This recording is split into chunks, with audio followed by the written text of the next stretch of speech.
A person loses 20% by selling an article for rupees 450. At what price he must sell in order to make a profit of 20%? Now, again, because we have profit percentage involved, loss percentage involved, and selling price involved, we can use the formula selling price is equal to cost price into multiplier. Okay. Now, over here, in the first case, the person is losing 20%. So in this case, the multiplier will become 1 minus fraction equivalent of 20%, that is 1 by 5. Now, the selling price is given to us as 450 and cost price we can find out. Okay. So if we solve this, rearrange it, we will get the cost price is equal to 450 into 5 upon 4. Now, let's not waste time in finding out the actual cost price.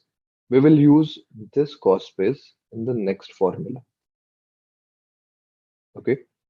Now, we have here, we have to find out the selling price at which we will get profit of 20%. So we'll again use the same formula.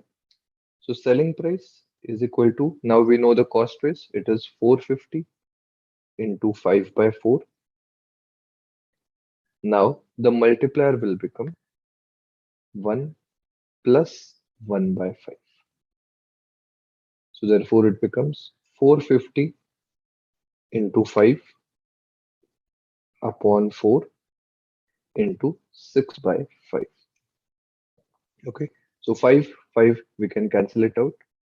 2 2s are 4, 2 3s are 6. 450 upon 2, that will become 225 into 3. The answer comes out as 675. So answer will be option D. Now we can also have a different approach to solve the same question. Okay, in that thing we can assume the cost price of the product to be 100. So if the cost price is 100, the selling price for 20% loss will be 80 rupees and selling price for 20% profit will be 120. Now we can have a very simple proportion. Okay, now 20% loss, we have 80. We can say that this corresponds to 450 and we want to find out the proportion for 120. So now we can cross multiply and get the answer. So x is equal to 120 into 450 upon 80. So 42s are 43s are, and if you see, it comes out exactly the same thing and answer will be the same as well, that is 675.